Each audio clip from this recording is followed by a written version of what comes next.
Pemirsa masih di IDX Session Closing dan kami juga masih menggunakan Anda untuk bisa berpartisipasi di WhatsApp interaktif kami seperti yang tertera di layar televisi Anda nantinya. Langsung saja kita akan coba lihat 4 saham pilihan yang direkomendasikan oleh Bapak Hendy pemirsa. Ada BRPT direkomendasikan buy, supportnya di 730, resistennya hingga ke 1100, cukup lebar range support dan resistennya. Kemudian Medco juga direkomendasikan buy, 980 hingga ke 1200 dan dari properti ada CTRA. Supportnya di 790, resistennya hingga ke 1000. BRMS supportnya di 370, resisten hingga ke 450 dan juga direkomendasikan buy. Ya, 4 saham pilihan yang direkomendasikan dan lagi-lagi keputusan investasi tetap ada di tangan pemirsa IDX Channel. Pak Hendy, kita lanjutkan kembali Pak. 4 saham pilihan yang Anda rekomendasikan, terutama di tengah tekanan dalam indeks harga saham gabungan terus berlanjut. Dalam merekomendasikan tentu mempunyai beberapa pertimbangan yang cukup sulit ini Pak Hendy. Untuk BRPT, analisis dan rekomendasinya. Baik, untuk BRPT sendiri di tengah tekanan yang terjadi di IHSG, kita melihat di level sekitar area 730 ya. 730 itu lumayan kuat sampai ke level 760 yaitu last low-nya. Nah, kenapa saya ambil area 730? Karena support kuat terakhir kalau kita trace back ke belakang itu lumayan kuat di sekitar 2022 sampai 2023 tengah. Jadi saya melihat di area ini lumayan cukup menarik ya, karena itu balik lagi ke harga awal sebelum BRPT melaju kencang di beberapa di tahun lalu ya. Jadi saya melihat oke, harusnya ini bisa untuk melanjutkan kenaikan ya, karena di saat IHSG tertekan dia tidak terlalu ngefek, berarti kelihatannya terjaga oleh market seperti itu. Target tadi ke 1100 Pak, ini target sampai kapan? Itu long term, itu mid to long term, karena kalau kita mengingat kembali last high-nya itu di 1100. Itu yang pertama. Yang kedua, kalau saya melihat secara teknikal ada potensi BRPT ini membentuk bullish divergence. Ya, membentuk bullish divergence dari November 2024 sampai terbaru ini ya, hari ini. Dan dengan target itu di last high-nya di 13 Januari 2025 di jarum di 1110. Jadi menurut saya possible sekali dia untuk ke sana. Seperti itu. Baik. Cuman itu pasti butuh waktu. Oke, buy di level berapa Pak? Buy di level 730 sampai 760. Baik. Loss di bawah 720. Baik, penutupan hari ini masih di 780, melemah di 2,50%. Kita beralih ke saham pilihan yang kedua pemirsa, Medco juga direkomendasikan buy. Saya ulang kembali, supportnya tadi di 980, resisten hingga ke 1200. Silakan Pak Hendy untuk Medco, pertimbangan dari sisi teknikal. Medco itu berada sudah sangat dekat dengan support Desember 2023 sebelum akhirnya dia mantul dan rally sampai ke level 1600, which is itu lumayan banget ya risk and reward-nya. Dan saya melihat ada potensi juga dia untuk mantul, tapi mungkin tidak sampai 1600 ataupun 1400 ya, at least 1200 harusnya bisa nyampe, karena dia membentuk satu downtrend line ya, downtrend line yang terbentuk itu dengan resisten kalaupun dia mantul ya sekitar 1200 ataupun MA 200-nya. Penutupan hari ini di 995, melemah di 0,50%. Buy di level berapa untuk Medco? Buy di level 980. Dari area sekarang sampai 980 itu oke. Loss di bawah 970. Baik, 995, resisten terdekat hari ini di 1005, merupakan level intraday tertinggi untuk Medco. Kondisi dari harga minyak mentah masih terus tertekan sampai sejauh ini, terkait juga dengan kondisi kepastian dari sisi global yang semakin memburuk, tarif Ukraina Rusia, kemudian juga pasokan Apakah ini memberikan pengaruh tidak, Pak Hendy nantinya? Menurut saya ini nanti akan memberi pengaruh kalau misalnya memang kebijakan itu akan dilakukan. Karena menurut saya Mhm. eh, Presiden Trump ini hanya menunda. Dari kemarin kan kita ngelihat bahwa berita mau memberikan tarif kepada Kanada dan Meksiko dan Iya. ternyata ditunda lagi di April. Nah, kalau dia kan nggak mungkin tunda terus, pasti ada satu hari dia pasti Mhm. ketok palu. Oke.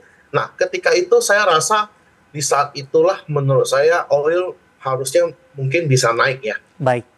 Dari Medco kita bergeser ke saham pilihan yang ketiga dari properti, tampaknya ada CTRA 830 penutupan hari ini melemah di 0,60%. Saya ulang kembali dari supportnya 760, resistennya hingga 1000. Analisis untuk CTRA. CTRA ini menarik karena dia berada di level support weekly. Dia itu ketika 2020 ya, ketika 2020 weekly di level 790. Nah, kalau dia masih tetap mempertahankan 790-nya sebagai support weekly-nya dan dia tidak jebol secara weekly, maka CTRA ini cukup menarik dengan area sideways yang menurut saya lumayan ranging yang lumayan lebar dari level 700, anggap 800 lah ya, sampai ke level at least minimal dia di 1160. Itu yang menurut saya secara range itu cukup menarik karena dia sudah turun, terkoreksi dan kelihatannya sudah mulai mereda volume buangannya Baik. gitu. Bagaimana Anda melihat posisi CTRA di mana dalam 6 bulan terakhir juga sudah mengalami koreksi yang cukup dalam, Pak Hendy. Bagaimana Anda melihat dari sisi polanya dengan upaya yang dilakukan oleh CTRA yang sudah kembali ke level 800-an ini? Dalam jangka pendek dan menengah, ada semacam sinyal tidak Pak, CTRA akan beralih dari downtrend ke uptrend mungkin? Kalau untuk short term, PR dia ada di level 915 sampai level 925. Mhm. Once kalau dia bisa break, maka target selanjutnya adalah ke level area 1000. Nah, 1000 ini itu lumayan cukup alot karena itu merupakan level psikologi. Ya. Jadi ketika dia sudah break dari 1000, maka itu membuka potensi dia itu untuk ke 1100. Jadi PR dari CTRA saat ini resisten terdekat untuk trading ya paling 915 sampai 925 itu ya Mhm. oke lah, udah lumayan gitu loh. Tapi kalau misalnya ternyata dia bisa break, maka next targetnya di 1000.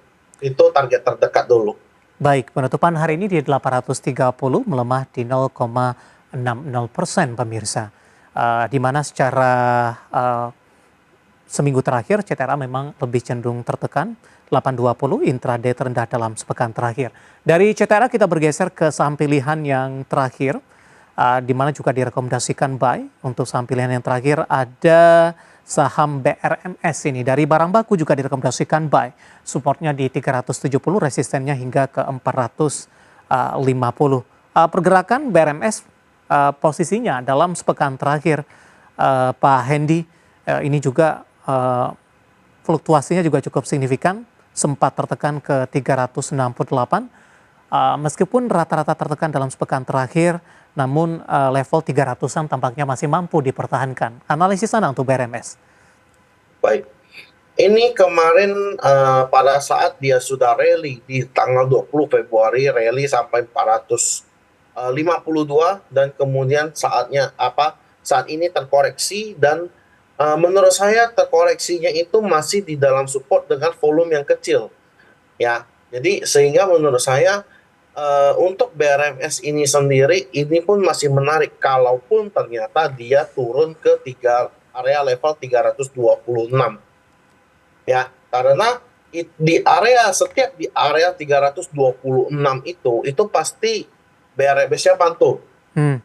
Dan kelihatannya ini lagi nunggu corporate action yang akan terjadi di BRMS. Cuman saya tidak tahu apa, hanya saja kelihatannya lagi menunggu karena secara volume tidak ada distribusi saya lihatnya, ya volumenya masih standar-standar aja dan kelihatannya ini memang ya sementara kita hanya bisa untuk trading Baik. seperti itu. Di sesi pertama pada pagi tadi sempat menguat Pak ke 392, kemudian penguatan Yes. terbatas dan 30 menit jelang penutupan berbalik ke zona merah. Profit taking kah terjadi untuk BRMS Pak?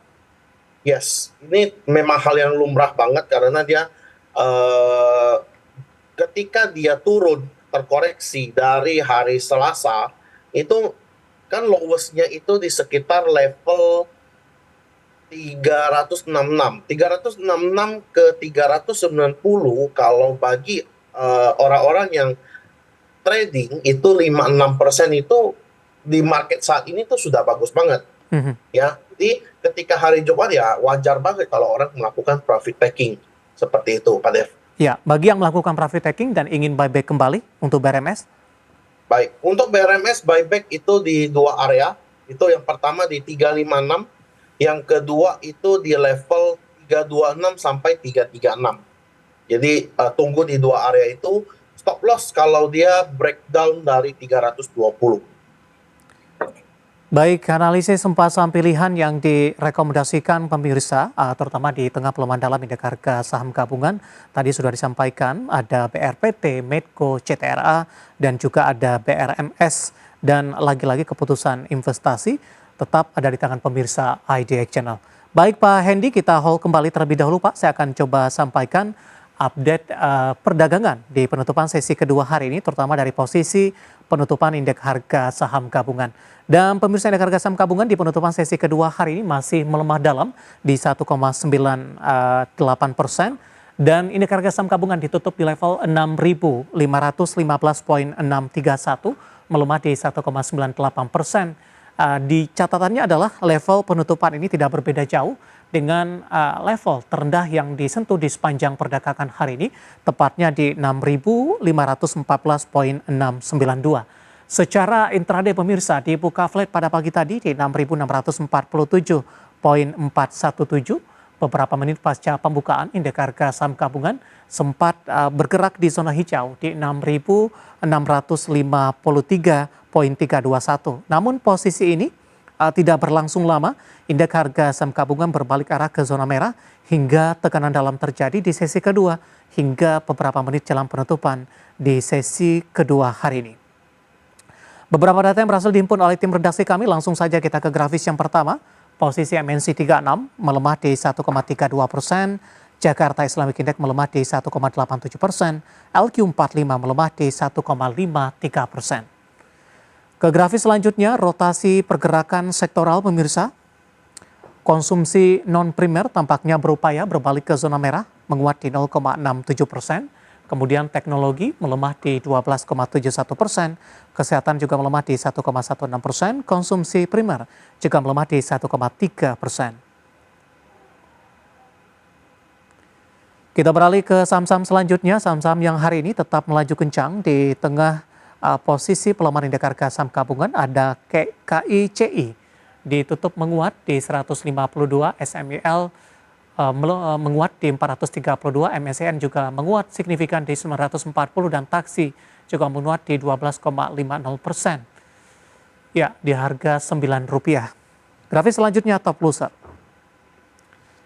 BBCA melemah ke 8.750, sudah meninggalkan level 8.800-an, PTRO tertekan ke 2.900, MINE Mine tertekan ke 488 dan BBNI juga melemah ke 4.430.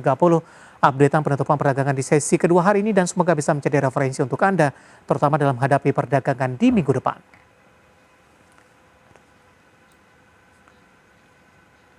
Kita akan jeda kembali dan tetap di tempat Anda. Masih ada beberapa pertanyaan di WhatsApp interaktif kami. Nanti kita akan coba ulas satu persatu. Dan pemirsa, kami akan segera kembali sesaat lagi. Kita sudah sampai di segmen terakhir dan terima kasih untuk Anda yang masih bergabung bersama dengan kami. Pak Hendy, kita lanjutkan kembali Pak. Pertanyaan masuk di WhatsApp interaktif kami. Kita ke Pak Jason dari Jakarta. Waktu kita cukup terbatas, menanyakan saham KLBF Pak. Pertanyaannya adalah baru mau masuk ini untuk KLBF, support dan resistennya. Hari ini KLBF tertekan dalam 3,23%, ditutup di 1050, intraday sempat ke 1040. Direkomendasikan tidak untuk KLBF Pak Hendy? KLBF mending nggak usah deh. Kayaknya ini belum ketemu bottomnya di mana. Jadi mending nggak usah masuk dulu. Tunggu dia memang beneran murah. Nah, nanti baru kita pasti akan flow-nya akan masuk sendiri. Jadi mending wave dulu dari watchlist, cari yang lain. Karena masih ada beberapa yang menarik. Baik, tapi untuk saat ini Anda tidak bisa menyebutkan support yang mungkin bisa diperhatikan untuk KLTF? Kalau untuk support ya, support dari weekly aja di level 1135 sudah jebol. Oke, maka selanjutnya supportnya saat ini yang kuat itu di level 915 sampai 945. 945 sampai 915 itu secara weekly. Jadi itu masih ada sekitar kalau dari area sekarang ya 10% lagi lah. Baik. Analisis untuk Bapak Jason, lagi-lagi keputusan investasi tetap ada di tangan pemirsa IDX Channel. Selanjutnya menanyakan Cleo, Pak, ada HDD Jin, tidak menyebutkan lokasinya di mana. Support dan resistennya hari ini juga tertekan dalam 6,99 di 1065. Support selanjutnya untuk Cleo. Cleo ya, kalau Cleo menurut saya ini sudah jebol 1090, itu wajib buang. Kalaupun mau sell on strength, I think tunggu di 960,